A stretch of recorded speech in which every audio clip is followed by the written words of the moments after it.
예, 오늘 말씀은 하나님께서 말씀하시기를 합니다.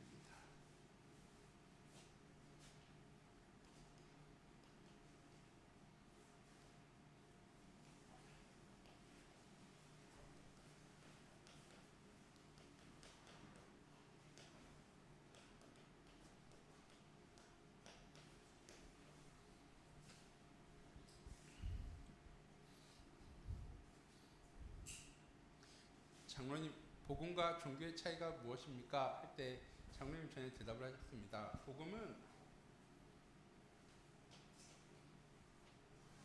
하나님께서 우리에게, 인간에게 찾아오신 것입니다.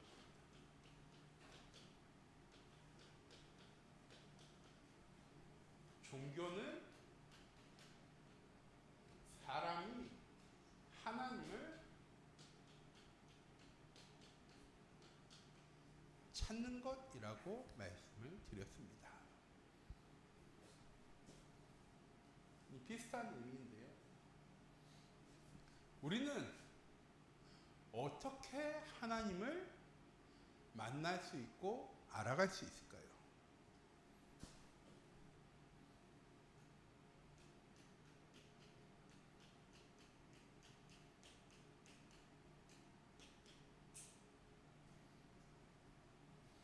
정확하게는 우리는 어떻게 하나님이 계신 것을 알 수 있습니까?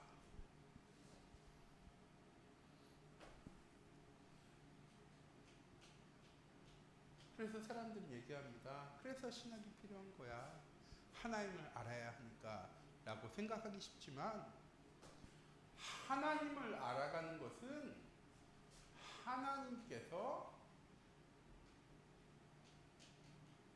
자신을 알리십니다.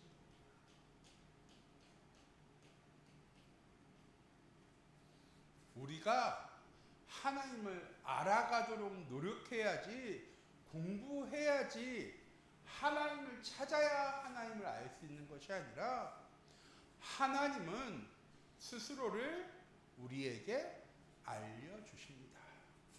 이걸 신학적 용어로 뭐라고 얘기하냐면요, 계시라고 얘기합니다. 하나님께서 우리에게 말씀하시는 거예요. 무엇을? 하나님의 존재와 하나님의 능력과 하나님이 우리를 구원하셨다는 사실을 우리에게 알게 하시는 겁니다. 그리고 더 정확하게 하나님 믿는 자에게는 하나님께서 함께 하시면서 하나님 누구신지를요, 우리에게 알게 하십니다. 그래서 오늘은 약간 신학적인 말씀을 함께 나누도록 하겠습니다. 계시에는 두 가지 종류가 있습니다. 하나는 뭐냐? 일반 계시. 그리고 두 번째는 뭐냐? 특별 계시입니다. 라고 들으면, 일반 계시는 우리가 예배 드릴 때 말씀 듣는 거고, 특별 계시는 뭔가 특별한 일이 있을 때 하나님께서 계시 주는 것이라고 생각할 수 있지만, 일반 계시가 무엇이냐면,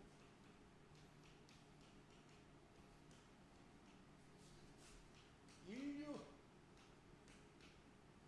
모든 사람에게 하나님이 자신이 살아계심을 드러내는 걸 보고 일반 계시라고 얘기합니다. 그래서 하나님이 세상에 자신을 드러낸 첫 번째 방법이 무엇이냐? 천지만물을요, 창조하셨습니다.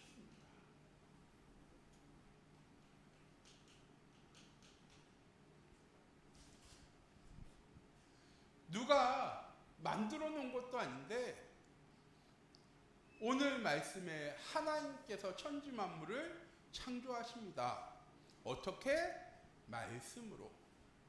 빛이 있으라 하심에 빛이 있었고, 하나님께서 지면과 물을 가르시고 동식물을 창조하시고 다 무엇으로 창조하셨습니까? 하나님 말씀으로 창조하셨습니다. 그건 근데 우리가 본 적이 없잖아요. 어떻게 창조가 하나님이 살아계심의 증거가 되어질까요? 하나님 천지만물을 창조하시면서 남기신 게 있습니다. 그것이 무엇입니까? 질서입니다.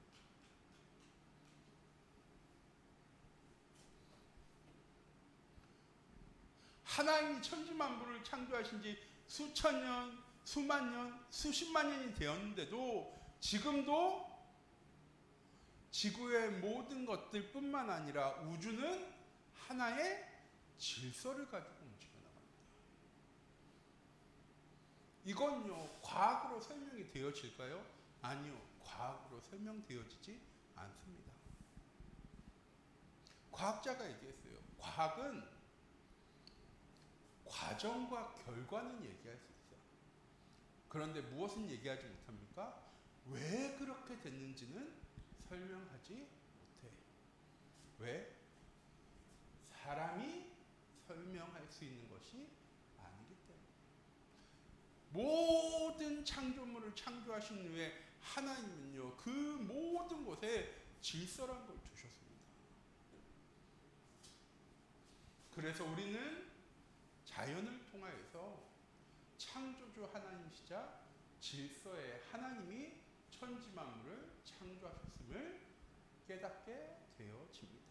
그래서 저희 찬송가 있죠. 주 하나님 지으신 모든 세계 내 마음속에 그려질 때 하늘의 별 울려 퍼지는 내성 주님의 손길 우주에 찾네 라고 하나님 믿는 자들뿐만 아니라 믿지 않은 이들도 대자연의 모습을 바라보면서 이걸 누가 만들었을까라고요 생각하기도 합니다. 그래서 일반 계시는 반드시 하나님이 아니라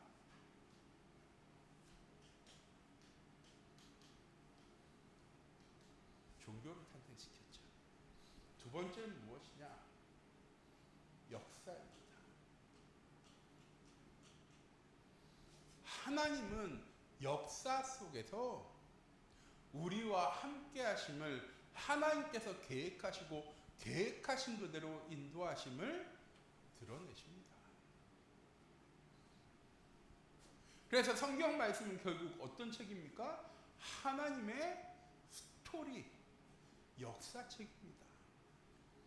하나님께서 천지만물을 어떻게 창조하셨고 이스라엘 백성들을 어떻게 인도하시고 역사하셨고 어떻게 시대와 민족과 세계를 다스리셨는지를 역사를 통해서 깨닫게 하십니다. 그리고 세 번째는 무엇이냐? 사람의 양심입니다.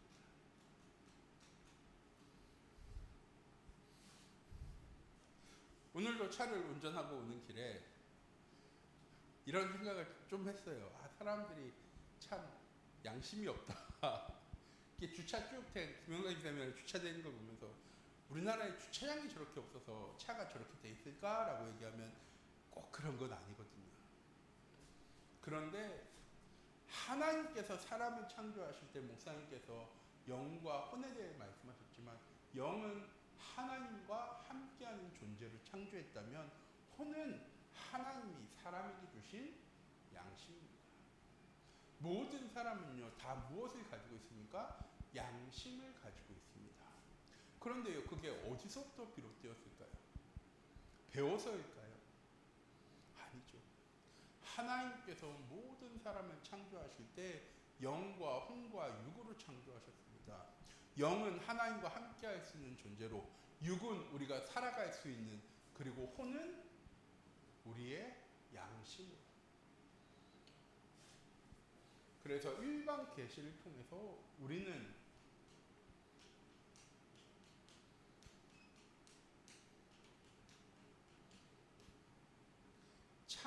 창조주 하나님이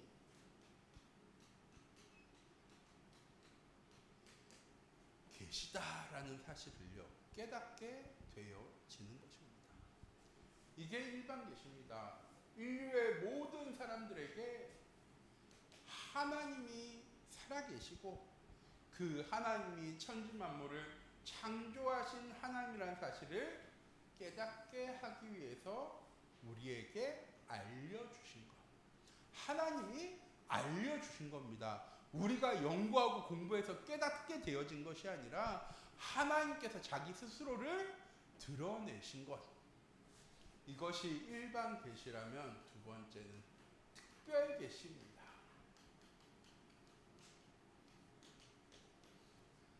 왜 특별 계시냐? 하나님께서 특별한 시간에 특별한 장소에서 특별한 사람에게 주신 것입니다. 그게 누구입니까? 하나님을 믿는 성도입니다. 그래서 우리가 예배드리는 시간이 하나님의 말씀을 읽는 그 시간이 하나님께 기도하는 그 시간이 하나님이 우리에게 자신이 누구인지를 알려주시는 시간입니다. 무엇을 통해서냐? 첫 번째, 성경 말씀을 통해서. 요한복음 1장 1절에는 기록되어져 있습니다. 하나님은 곧 말씀이시라. 하나님께서 천지 만물을 창조하실 때 몸을 움직여서 일하셔서 말씀하신 것이 창조하신 것이 아니라 모든 것을 다 말씀으로 창조하셨습니다.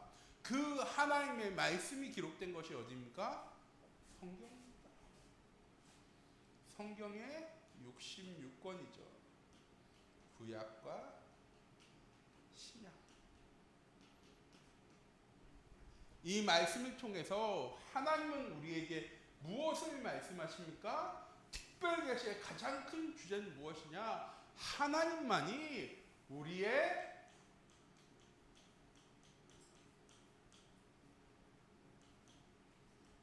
구원자 되신다는 사실입니다.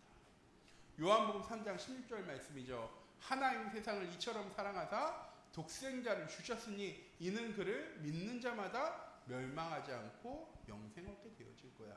누구에게? 믿는 자에게 하나님 주시는 말씀입니다.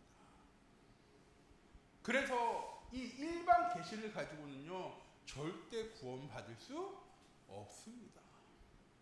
하나님이 살아계심을 이 모든 것 다 하나님께서 창조하셨겠구나라고 생각할 수 있지만 그것이 곧 나를 구원할 수 있는 말씀은 아닌 것입니다. 그래서 우리가 교회를 10년, 20년, 30년 다녀도 그리스도의 복음이 없으면 아무 의미 없는 겁니다. 그래서 그리스도의 복음을 믿는 믿음 가진 사람들이 드리는 예배 아니고서는 지난주에 드린 말씀이에요.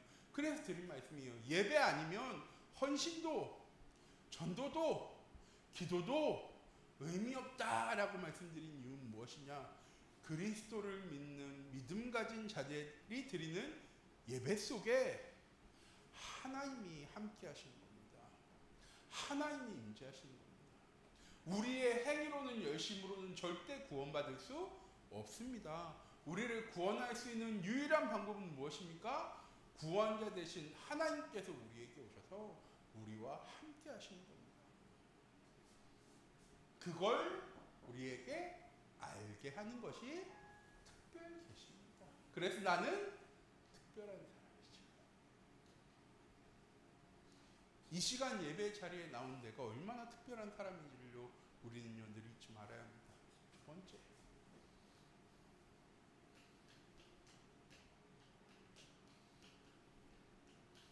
강단을 통하여 선포되어지는 말씀은 목사님이 우리에게 주고자 하는 말씀이 아니라 목사님을 통하여서 하나님이 우리에게 주시는 말씀입니다. 무엇하기 위해서? 하나님의 뜻과 계획을 우리에게 알게 하시기 위해. 하나님은 우리에게 문제를 막 밀어주시는 게 아니고요. 답을 먼저 주시는 하나님이세요. 그저께도 내과 갔다 왔는데 막 붙어있는 게 뭐냐면 백신 광고가 엄청 많이 붙어있더라고요. 독감 해가지고 백신 주사 왜 맞습니까? 감기 오지 말라고 맞는 겁니까? 아니요. 감기가 오더라도 주사를 맞아서 내가 항체를 가지고 있으니까 그 감기에 그 독감에 독감이 너한테 와도 문제 안 될 의미인 거잖아요. 똑같이 예배도 우리가 예배를 통해 하나님 나와 함께 하시고 하나님 내 삶을 하나님의 뜻과 계획대로 인도하심을 우리에게 알게 하신 후에 우리에게 문제와 어려움이 찾아오는 거예요. 뭐 하라고? 하나님한테 맡기라고. 너와 함께 하신 하나님이 이런 하나님이야. 너와 함께 하신 하나님께서 그것을 다 계획하셨어. 계획하신 시간표에 맞게 하나님 너의 삶을 인도해 나가실 건데 너 흔들릴 필요 없어. 너 낙심할 필요 없어. 어려움 당할 필요 없어. 왜? 그 모든 문제를 계획하시고 이루신 하나님이 지금 너와 함께 하시니까. 그 하나님 너한테 말씀하시는 거야. 수고하고 무거운 짐진 자들아 내게로 오라. 내가 너희를 쉬게 하리라. 너희가 지금 지고 있는 멍에는 무거운 멍에이지만 내가 짊어진 멍에는 가벼움이라. 하나님은 말씀을 통하여 우리를 깨닫게 하시는 겁니다. 무엇대로 살아가라고? 말씀대로 살아가라고. 말씀 따라 살아가라고. 말씀으로 하시는 말씀이 무엇입니까? 하나님을 믿어. 하나님을 의지해. 그 하나님께 믿고 맡겨. 그러면 하나님 너를 보호하실 거야. 하나님 너의 삶을 채워나가실 거야. 하나님 너의 삶을 부족함이 없이 인도해 나가실 거야. 아멘 했으면 그 문제 왔을 때 이제 어떻게 하면 되는 겁니까? 아, 그래. 목사님이 강단을 통해 맡기라고 얘기하시잖아. 나는 맡길 거야. 근데 진짜 문제는 무엇입니까? 그럼에도 예배 시간에 말씀 받았음에도 당장 문제와 어려움이 닥쳐오면 안 돼. 그래서 배드민턴을 배우니까 가서 사람들한테 제일 많이 듣는 얘기가 뭐냐면 계속해. 뭐를? 연습을 계속해. 배운 거 가지고 연습 계속해. 왜 계속해야 되느냐? 그러면 몸이 움직인대. 연습을 계속하다 보면은 이제 실제 경기에 들어갔을 때 내가 생각하지 않아도 몸이 움직이니까 연습해라고 얘기하더라고요. 저 똑같이 말씀드릴게요. 받은 말씀을 가지고 연습해야 돼요. 문제와 어려움이 왔을 때 자연스럽게 할 수 있도록. 그럼 장로님 어떻게 연습하면 될까요? 내가 먼저 문제를 만들어 놓고 그 문제 가지고 맡기고 하면 될까요? 그 말씀을 묵상하는 것이 연습하는 거예요. 그래, 내가 하나님께 맡겨야지. 내가 하나님을 의지해야지. 내가 하나님을 바라봐야지. 강단을 통해서 우리는 그 말씀을 받습니다. 그리고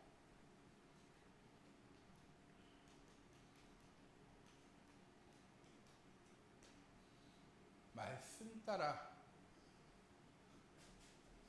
가는 우리의 삶이 회복되어질 때 하나님께서는 우리의 삶을 통하여 증거되게 하실 겁니다. 무엇을? 하나님이 살아계시고 역사하시고 구원하시는 하나님이라는 사실을. 계시를 주신 이유는 하나입니다. 야, 그렇게 알아라 하는 것만이 아니라 너가 알고 그 말씀대로 행하면 증거되어질 거예요. 이게 무슨 말씀입니까?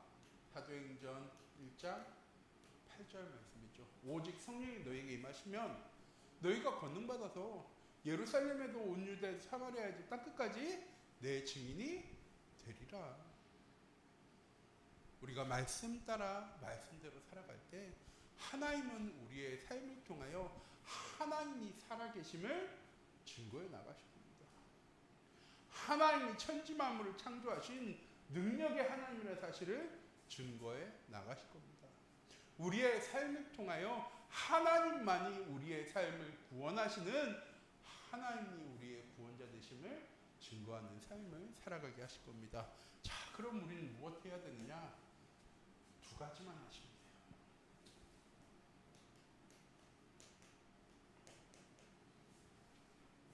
첫 번째 무엇이냐? 믿음입니다. 히브리서 11장 말씀이죠. 믿음은 무엇입니까? 바라는 이들에게 실상이 되어지고 보지 못하는 이들에게 증거되어지게 하는 것입니다. 믿음은 무엇입니까? 확신입니다. 내게 능력 주신 자 안에서 내가 모든 것을 할 수 있느니라. 구하라 주실 것이고 찾으라 찾을 것이고 두드리면 열려줄 거야. 하나님은 성경 말씀을 통해서 우리에게 정확하게 말씀하셨어요. 하나님은 믿는 자를 통하여 일하시는 하나님이라는 것입니다.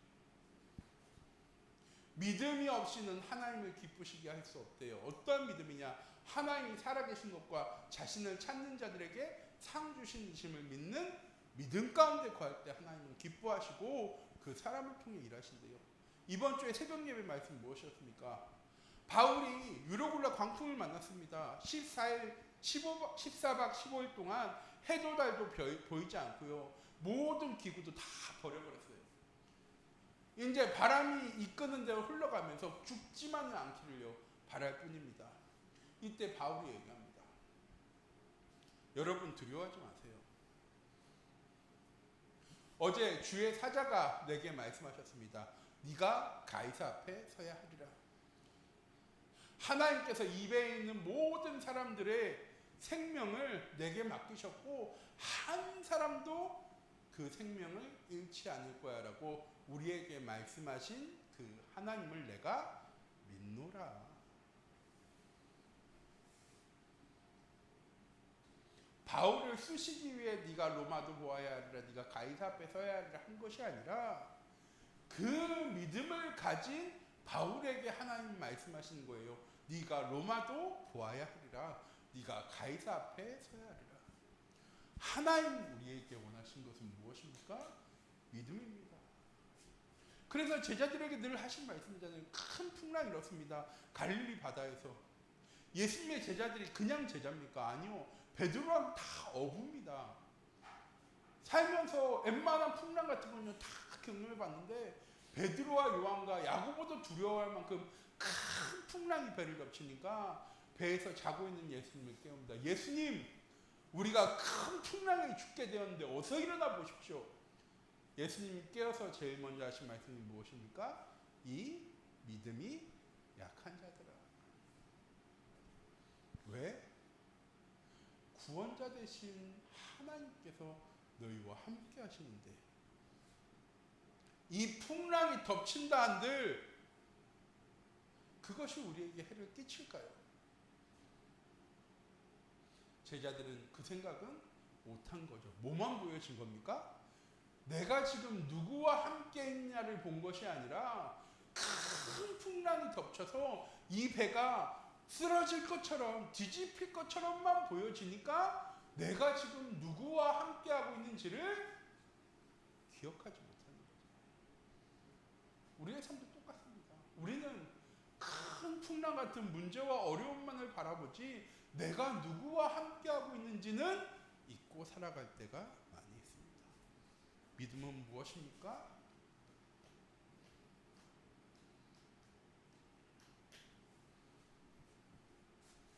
나와 함께 하신 하나님을 기억하는 것입니다.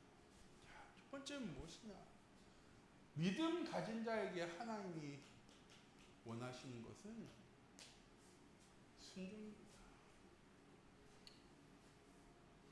내 믿음대로 될지어다.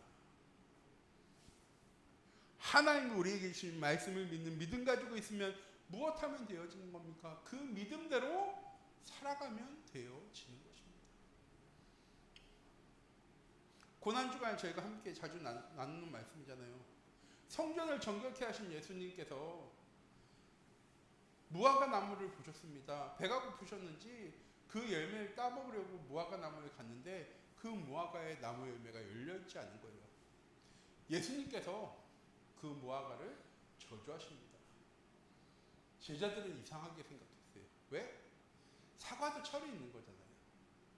딸기도 철이 있는 것처럼 무화과도 철이 있는데 그 철이 아니었대요. 열매 맺는 철이 아닌데 예수님께서 그 무화과 나무에 열매가 맺혀지지 있지 않은 것을 보시고 그 나무를 저주하실 때 이상하잖아요.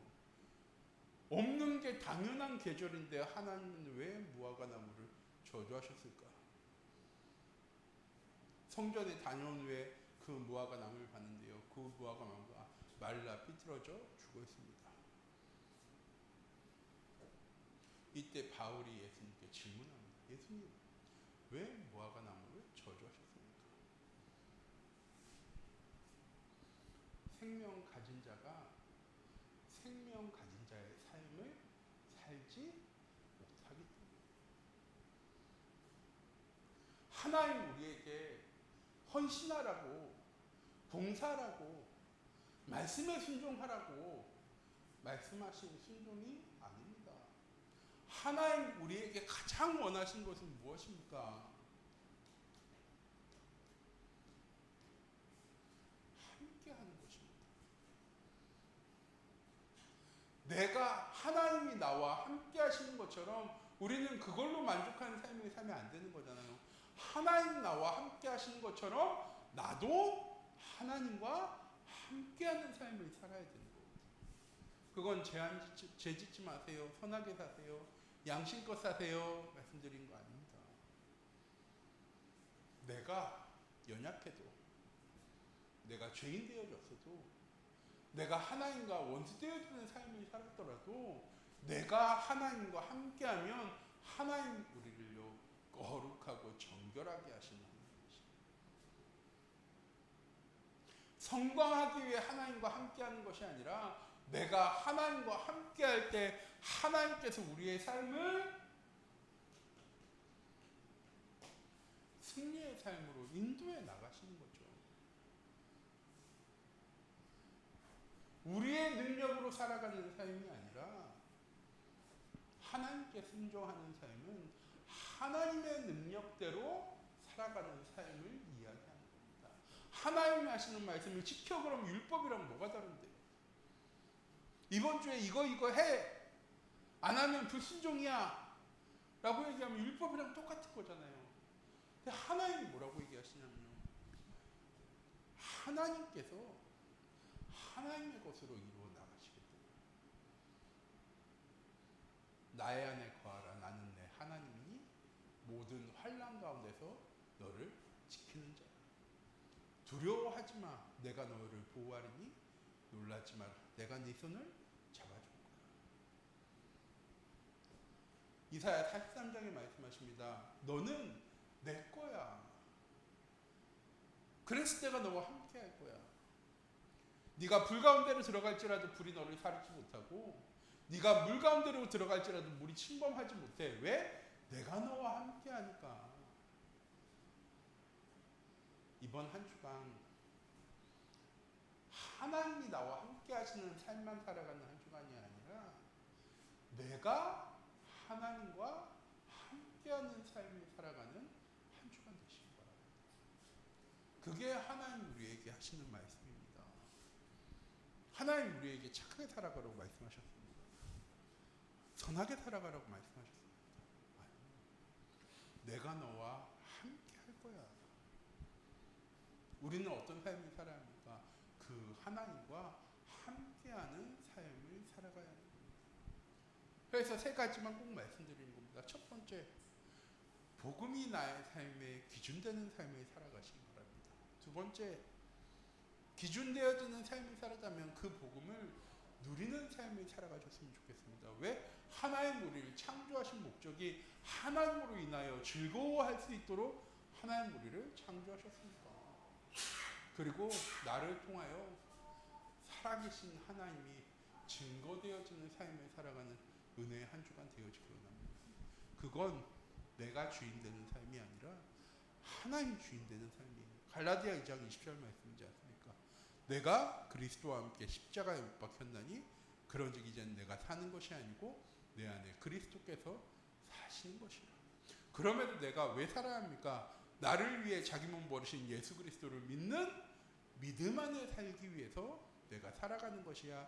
바울이 고백했던 것처럼 우리 참빛교회 모든 성도님들이 이번 한 주간 하나님의 말씀을 믿는 믿음과 그 말씀에 순종하는 삶을 살아가는 귀중한 은혜의 한 주간이 되어지기 원합니다. 기도하도록 하겠습니다. 사랑의 하나님, 이 시간 기도합니다. 이번 한 주간 하나님 하신 말씀을 기억하고 나와 함께 하신 하나님일 뿐만 아니라 내가 함께하는 하나님이 되어지는 귀중한 은혜의 한 주간 되어질 수 있도록 하나님 인도하여 주시옵소서.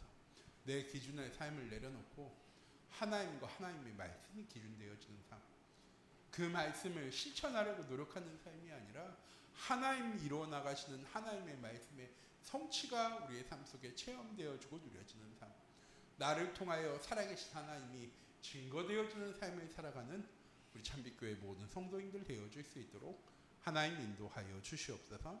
살아계신 주 예수 그리스도의 이름으로 기도드립니다. 아멘.